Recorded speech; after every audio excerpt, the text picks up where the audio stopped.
మా అందరిలోకి అంటే సరస్వతి పుత్రుడు. ఎందుకంటే ఆయన రోజు మా వాట్సాప్ గ్రూప్ లో ఒక కవిత రాస్తారు, సంధ్యాస్మృతులు అని. అవి వాస్తవంగా చెప్పాలంటే చాలా మందికి అవి పైనుంచి వెళ్ళిపోతాయి, అంటే బౌన్సర్స్ లాంటివి. మనం ఆడదగ్గ బాల్స్ కూడా కాదు అవి. అంటే ఆ స్థాయికి ఆ కవితని అందుకొని అర్థం చేసుకొని పూర్తిగా మనం దాన్ని మనసులోకి తీసుకునేటువంటి స్థాయి మాకు లేదు. అంతటి స్థాయిలో రాస్తాడు ఆయన. కొన్ని బుక్స్ కూడా రాశారు. సో ముఖ్యంగా వాటిని వారు చెప్తారు. ఇప్పుడు సుబ్బారావు గారు మీ మీ చేతుల మీదుగా ఆ బుక్స్ ని ఆవిష్కరించాలని వారి కోరిక. వారిని ఇప్పుడు మాట్లాడమని నేను కోరుతున్నాను. నమస్తే. తల్లి ముందు పిల్లవాడు కుప్పిగంతులు వేయచ్చు, తప్పులేదు. గురువుల ముందు కుప్పిగంతులు వేయకూడదంటారు. కానీ వయసు మీరిన తర్వాత స్థలం మారితే ఆ గురువుల ముందు కూడా కుప్పిగంతులు వేయచ్చు. ఇవాళ మనం ఆ గురువుల ముందు కుప్పిగంతులు వేసే సాహసం చేద్దాం. ఒక్కసారి మన జీవితాన్ని చూస్తే ఇందాక హరిప్రసాద్ అన్నట్టు చాలామంది మీద చాలా ప్రభావాలు ఉంటాయి. అంటే ఇప్పుడు నేను బీఎస్సీలో ఫిజిక్స్ మెయిన్ చదివాను, ఎంఎస్సీలో న్యూక్లియర్ ఫిజిక్స్ చదివాను. కానీ ఉద్యోగ రంగం బ్యాంకింగ్ రంగంలో. ఈ బ్యాంకింగ్ రంగంలో నీకు వీళ్ళు చేసిన బోధలు నీకేం ఉపయోగపడుతున్నాయి, నీకు అవన్నీ బూడిదలో పోసిన పన్నీరు అయినాయి కదా అని కొంతమంది అంటూ ఉంటారు. అయితే ఇందాక హరిప్రసాద్ అన్నట్టు ఆ పర్టిక్యులర్గా ఆ సబ్జెక్ట్లోనే కాకుండా వాళ్ళు చెప్పిన మాటలన్నీ కూడా మనని ఒక శిల్పంలా మలచడానికి ఉపయోగపడతాయి అనడానికి మన బిఆర్ గారు ఫిజిక్స్ అంటే ఎవరి తల్లిదండ్రుల గురించి వారికి తెలిసినట్టుగా ఎవరి డిపార్ట్మెంట్ వాళ్ళకి ఇంకో అత్యధికంగా సన్నిహితంగా ఉంటారు. కాబట్టి మాట తీరులో నేను రాజేశ్వరరావు గారి దగ్గర నుంచి నేర్చుకున్నది, మేము ఫైనల్ ఇయర్లో ఉండగా అసలు రాజకీయాలు పార్థసారథి అనే అతన్ని మనం ప్రెసిడెంట్గా పోటీ చేయించాం. అవన్నీ తిరిగి నేను కొంతకాలం పాటు క్లాసుగా అటెండ్ అవటం ఎలా అంతే. మొదటిసారి దాని తర్వాత ఆ గ్యాప్ తర్వాత ఫిజిక్స్ క్లాస్కి వెళ్ళాను. నాకు ఆయన చూస్తే భయంగా ఉంది. ఆయన నన్ను మందలించాలని ఆయనకి ఉన్నది.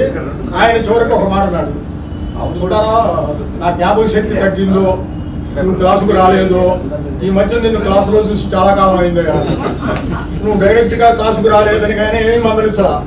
ముందు అసలు ఆయన అనుకుని నా జ్ఞాపక శక్తి ఏమన్నా తగ్గిందో, లేకపోతే నువ్వు కాలేజీకి రాలేదో, నేను ఈ క్లాసులో చూసి చాలా కాలం అయిందో అన్నాడు. మధ్య రాలేదండి అంటే మందలించాల్సిన సందర్భంలో కూడా ఏ విధంగా మందలించవచ్చు అనేది ఆ గురువులు చెప్పిందని మన ఉద్యోగ జీవితంలో అనేక రకాలుగా ఉపయోగపడేది. తర్వాత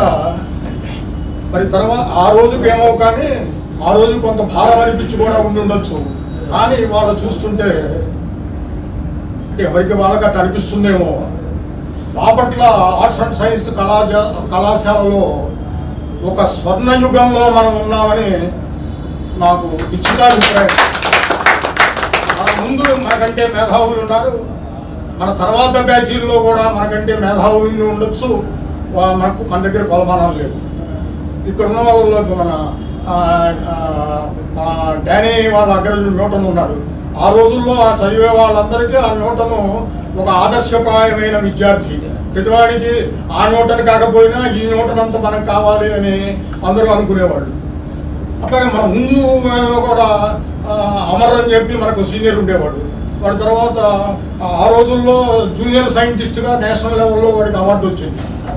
అట్లా మన తర్వాత ఇంకెంతమంది ఒకటి ఉండి ఉండొచ్చు. కానీ ఒక బ్యాచీలో మనం 35 మంది దాకా ఉంటే 35 మంది ప్రయోజకులయ్యి 35 మంది ఒక ఆదర్శవంతమైన జీవితం గడిపిన బ్యాచ్ ఇంకోటి ఉంటుందని నేను అనుకోను. అంటే నాకు తెలిసి చాలా మంది మేధావులు ఉన్నారు, చాలా గ్రూపులు ఉంటాయి. వాడు మొదటి మార్కులో ఉంటాడు, వాడు చివరి మార్కులో ఉంటాడు, ఒకడు అతి మంచి వాడు ఉంటాడు, వాడు తాగుపోతే జీవితాన్ని నాశనం చేసుకున్నవాడు ఉంటాడు, ఒకడు సాంసారికంగా భర్త పోయో భార్య పోయో ఇంకోటి పోయో. వాళ్ళ తప్పేమీ కాదు. ఒక రకమైన జీవితం ఉంటారు. అన్ని విధాల సంతృప్తికరమైన జీవితం మన బ్యాచ్లో మన అందరికీ లభించడం అనేది నిజంగా గురు కృప అనాలి. దైవ కృప మనకి తెలియదు, అది ఈ గురు కృపే. అందుకని నేను ఆ సందర్భంలోనే అవన్నీ గుర్తు చేసుకుంటూ, అంటే ఒక్కొక్క మాట తీరుకి నేను చెబుతుంటాను. తెలుగు మేష్ గారు సాంబశివరావు గారు మరి ఎక్కడున్నాడు మహానుభావుడు, చాలా జోవియల్గా ఉండేవాడు. నేను ఒకసారి ఆయన ఏడిపిద్దామని, ఏమండి టీచర్స్ డే అంటే ఏంటండి అన్న. ఆయన చేత టీచర్స్ అంటే ఆయన తెలుగు కదా బాగా ట్రాన్స్లేట్ చేసి గురువుల దినము అని చెబుతాడని నా ఉద్దేశం. ఆయన ఏడిపించాలని. టీచర్స్ డే అంటే ఏంటండి అన్న. ఆయన అన్నాడు, టీచర్స్ డే అంటే నాకు తెలియదు, చిల్డ్రన్స్ డే అంటే నాకు తెలుసు అన్నాడు. ఆయన వదిలేండి ఎంత అసలు సటైరిక్గా ఉండేవాడు. ఒకసారి బయట ఏదో గేదెలు ఏవో అన్ని ఏవో వనరులు పెడుతున్నాయి, గడిదలు దోమలు ఏవో అక్కడ. నేను అన్నాను, అన్నీ బయట ఉన్నాయండి అన్న. ఆ కాలు కొన్ని లోపల కూడా ఉన్నాయి. అసలు అట్లా ఉండేవాడు. వెక్టర్ ఎనాలసిస్లో తల తిప్పుతుంటే లైట్ స్పీడ్లో గోల చేసిన మేము క్వార్టర్ మెకానిక్స్లో టైం డైలేషన్ కానీ మా ఫ్రెండ్షిప్కు యాక్సలరేషనే మిగిలింది. డిఫరెన్షియేషన్ ಮತ್ತು ఇంటిగ్రేషన్ తలతిప్పు థియరమ్స్ కంటే మా నిద్రే డీప్గా ఉంటుంది. మల్టిపుల్ ఇంటర్కల్స్ మలుపులైన మా కలయిక మాత్రం స్ట్రైట్ లైన్లే. బెంజి ఫార్ములా అర్థమైతే ఒట్టు ఒకే కార్బన్తో మేము మ్యాక్సిమం పాయింట్లు ఎపిట్స్ బేసిస్లో టాప్ చేశాము. కానీ టెస్టులో ఫలితాలు రాక ఎక్కమొహం వేశాము. అంతకుముందు ప్రమాణంగా వచ్చాయి, పరీక్ష దగ్గరికి పోతే ఫలితాలు సరిగ్గా వచ్చాయి కాదు. లెక్కల చౌదరి గారి స్థిరపీఠం పాఠం మనసులో సుస్థిరం. ఆయన అందరు మాస్టర్లాగా లేచి కూర్చొని పాఠాలు చెప్పేవాడు కాదు. కూర్చొని ఈ చేతితో రాసేవాడు, మరి ఈ చేతితో ఇటు రాసేవాడు. ఆ కుర్చీలో కదలకుండానే పాఠం చెప్పేవాడు. పాఠం మాత్రం మాకు బాగా అర్థమయ్యేది. లెక్కల చౌదరి గారి పీఠం స్థిరం, పాఠం మనసులో సుస్థిరం. వెంకటేశ్వరరావు గారి లెక్కలు తలకెక్కకపోయినా, అంటే మా కేవీఆర్ వెంకటేశ్వరరావు గారు, వెంకటేశ్వరరావు గారి లెక్కలు తలకెక్కకపోయినా గొప్ప విద్యాధికుడి పాఠం విన్నామన్న ఏదో తృప్తి. ఆయన పాఠం అర్థం కాకపోతే ఆయనకి బనారస్ యూనివర్సిటీలో ఆయన ఫస్ట్ ర్యాంక్ వచ్చింది, గోల్డ్ మెడలిస్ట్ అని చెప్పి మేము తృప్తి పడేవాళ్ళం. అందుకని మనకు అర్థం కావట్లేదు.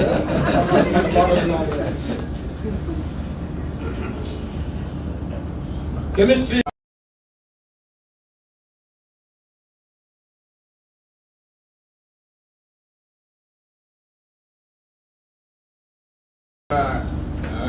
ఇక్కడ ఈ కలయిక సందర్భంగా మనం ఇక్కడ గ్యాదర్ అయినటువంటి సందర్భంగా నేను ప్రతి ఒక్కరిని ఉద్దేశించి నేను రిక్వెస్ట్ చేసేది ఏంటంటే,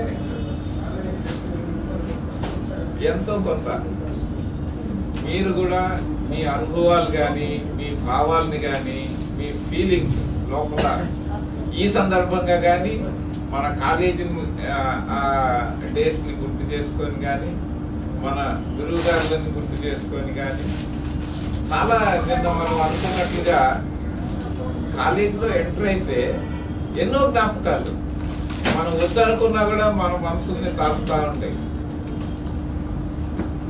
చాలా ప్లేసెస్ అంటే క్లాస్ రూమ్స్, ల్యాబొరేటరీస్, అట్లానే అడ్మినిస్ట్రేటివ్ బ్లాక్, రకరకాలు ఆ రోడ్లు, ఆ బైలేన్స్, ఓపెన్ ప్లేసెస్.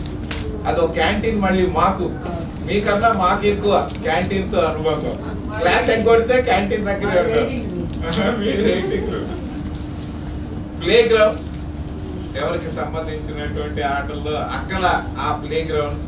మీరు ఏ ప్లేస్నైనా ఈరోజు ఒక్కసారి వెనక్కి తిరిగి దాని వైపు చూడండి. ప్రతి ప్లేస్ కూడా మనకి లాట్స్ అండ్ లాట్స్ ఆఫ్ మెమరీస్ని మన మీద విసురుతూ ఉంటుంది. ప్రతి ప్లేస్ ఏదో కాలేజీ హోల్గా ఒకటి అని కాదు, ప్రతి చిన్న ప్లేస్ కూడా మనకి అన్ని మధురమైనటువంటి జ్ఞాపకాలని మనం ఒక్కసారి ప్రశాంతంగా నిలబడి వెనక్కి తిరిగి వాటిని చూడగలిగితే చాలు. అవన్నీ మనసులోకి ఆ రకంగా గుప్పును వచ్చేస్తాయి. అంతటి జ్ఞాపకాలని నెమరు వేసుకుంటూ నేను చెప్పినట్లు నెమరు వేసుకునేటువంటి ప్రాసెస్లోనే కొత్త జ్ఞాపకాలు క్రియేట్ అవుతాయి ఇప్పుడు ఈ వచ్చిన సందర్భంగా. సో వీటిని కూడా మూట కట్టుకొని మనం ఇంటికి తీసుకెళ్దాం, ఇంటికి తీసుకెళ్ళి పదిలంగా దాచుకుందాం ఆ జ్ఞాపకాలని. ఎందుకు అంటే వాటి అవసరం మనకి ఈ వయసులో చాలా ఎక్కువగా ఉంటుంది. మనం బాగా లో ఇన్ స్పిరిట్స్ అయినప్పుడు ఎప్పుడైనా సరే ఒక్కసారి మళ్ళీ ఆ జ్ఞాపకాలని తెరిచి వాటి ద్వారా మనం ఒక 2-3 నిమిషాలు ప్రయాణం చేస్తే మళ్ళీ మనల్ని మనం లిఫ్టప్ చేసుకున్నట్టు జీవితంలో మనకు చాలా అవసరం. ఎప్పుడైతే కొద్దిగా డిప్రెస్డ్ అనిపిస్తుందో, లో ఇన్ స్పిరిట్స్ అనిపిస్తుందో, ఈ జ్ఞాపకాలని మళ్ళీ తెరిచి కాసేపు అందులోకి మనం వెళ్తే మనకి చాలా అవసరం, చాలా రిలీఫ్ ఉంటుంది. మళ్ళీ మన లైఫ్లోకి మళ్ళీ మనం వచ్చినటువంటి ఫీలింగ్ ఉంటుంది. అందుకనే నేను ప్రత్యేకంగా మనందరం కలిసి తీసుకున్న నిర్ణయం ఏంటంటే ఫొటోస్ కాదు, ఫొటోస్ ఓకే, కొన్ని జ్ఞాపకాలు తీసుకొస్తాయి. వీడియో ఎప్పుడైతే తీసామో వాస్తవంగా ఆ టైంలోకి మనం వెనక్కి నడిచి వెళ్ళినట్లు ఆ ఫీలింగ్ కలుగుతుంది. 20-30 సంవత్సరాల తర్వాత అయినా సరే మనం ఆ వీడియోని చూడగలిగితే ఆ లైఫ్లోకి మళ్ళీ ఎంటర్ అయినట్లు ఉంటుంది. అందుకని ఒక్క నిమిషం కూడా మిస్ కాకుండా ప్రతి ఈవెంట్ని వీడియోలో క్యాప్చర్ చేయాలని మన నాగరాజు గారిని అడగడం జరిగింది. సో ఈసారి మన రీయూనియన్ అనేటువంటిది జస్ట్ రీయూనియన్ కాదు, 5, 10, 20 సంవత్సరాల తర్వాత అయినా సరే హోప్ఫుల్లీ మనందరం ఉందామని ఆశిస్తున్నాం. 20 సంవత్సరాలు కూడా ఆ తర్వాత కూడా వెనక్కి తిరిగి చూసుకుంటే ఒక మధురమైనటువంటి జ్ఞాపకంగా ఈ రీయూనియన్ ఉండాలన్న ఉద్దేశంతో కంటిన్యూస్గా వీడియో క్యాప్చర్ చేయండి అని మేము రిక్వెస్ట్ చేయడం జరిగింది. వీలైనంత వరకు ఫొటోస్ కానీ వీడియోస్ కానీ మీకు పంపించడం జరుగుతుంది. మేము పర్సనల్గా వచ్చి కూడా మీకు అందజేస్తాం. ఈ సందర్భంగా నేను రిక్వెస్ట్ చేసేది ఏంటంటే ఎవరైనా సరే మాట్లాడాలి అనుకుంటే వచ్చేసి మీ భావాల్ని ఈ సందర్భంగా చాలా ఎగ్జామినేషన్లో ఆ అడిగిన ప్రశ్నకి సమాధానం రాసేవాళ్ళని రాసి బయటికి పోయి గేటు దాటం, అరే అక్కడ ఇంకొకటి రాస్తే బాగుండేది, ఇంకొక పాయింట్ రాస్తే 4 మార్కులు ఎక్కువ వచ్చేవి, అరే మనకి తెలిసిందే మర్చిపోతాము అని చెప్పి అనుకుంటున్నా. అట్లాగే ఇందాక నేను అసలు చెప్పాల్సిందే మర్చిపోయాను. గురువులు అన్ని చూస్తున్నప్పుడు ఇక్కడ ఉన్న ఈ ముగ్గురితో పాటు ఇక్కడున్న నా తోటి స్నేహితులంతా నాకు గురువులే. ఇంకా ప్రత్యేకంగా మా ఆవిడ కూడా శ్యామల నాకు గురుతుల్యురాలే ఈ సందర్భంలో. ఎందుకంటే నేను యూనివర్సిటీలో చదువుకునేటప్పుడే ఫైనల్ ఇయర్లో ఉండగా నేను పెళ్లి చేసుకొని విశాఖపట్నంలో కాపురం పెట్టి నేను చదువుకున్నా. అందరూ వివాహ విద్యానాశనాయ అని చెప్పి అన్నారు. కానీ ఫర్ యువర్ ఇన్ఫర్మేషన్ నాకు ఫస్ట్ ఇయర్లో వచ్చిన మార్కుల కంటే సెకండ్ ఇయర్లో మార్కులు వచ్చి బాగా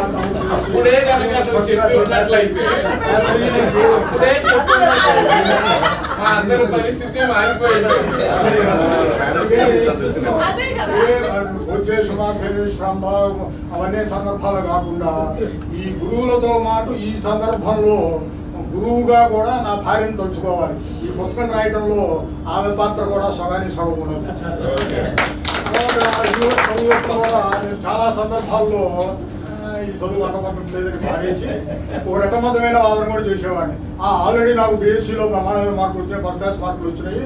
ఉద్యోగాలకు పోతే బీఎస్సీకి అయినా ఒకటే ఉద్యోగం, ఎంఎస్సీకి అయినా ఒకటే ఉద్యోగం. ఇప్పుడు ఈ ఎంఎస్సీ డిగ్రీ రాకపోతే నా దగ్గరికి లాక్కుంటారా అని పడేసాడు. కాదని చెప్పి మళ్ళీ ఆ పుస్తకాలన్నీ తెచ్చి ఆమె బాగా చదువుకోలే, కానీ నా చేత చదివించి ఆ పరీక్ష రాయించి అందుకని ఈ గురువులతో పాటు అగ్రపీఠం వేయాల్సిన నా భార్య కూడా నాకు గురువే. చాలా చాలా ఇంపార్టెంట్ విషయం మర్చిపోయాడు. అందుకనే తర్వాత పరిస్థితిని ఆలోచించి ఇది చెప్పకపోతే చాలా తీవ్రమైన పరిణామాలు, ఒక రకమైన భయంతో అక్కడ పేపర్ లాక్కునే అవకాశం లేదు, లాక్కునే అవకాశం ఉంది. కాబట్టి ఎక్కడే మీటింగ్ వాటికి కూడా వచ్చి అవునవును. వెనకాల ఉండి నడపడమే. ముందే చెప్తే వాళ్ళు ముందే పెళ్లి చేసుకునేవాళ్ళు అంట. చాలా మంది లేట్ మ్యారేజ్ అయిపోయింది. అప్పుడే చేతి బాగుండేది. Dalita has some urgent work. She wants to leave. So she,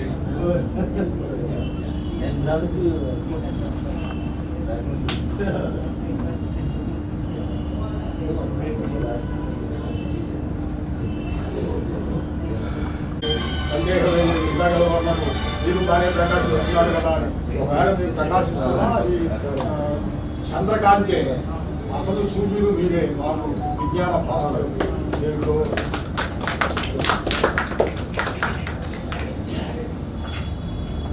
thank you, Subbarao. చాలా బాగుంది. అంత నీ మాటలతో అందరినీ మంత్రముగ్ధుల్ని చేసేసావు. ఒక నీదైన శైలిలో ఒక స్టాంప్ వేసి వెళ్ళావు ఇక్కడ. ఈ కార్యక్రమానికి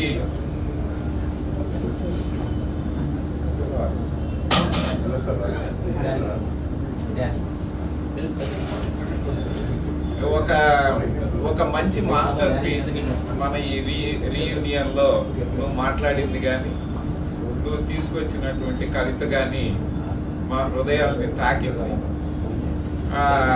అలానే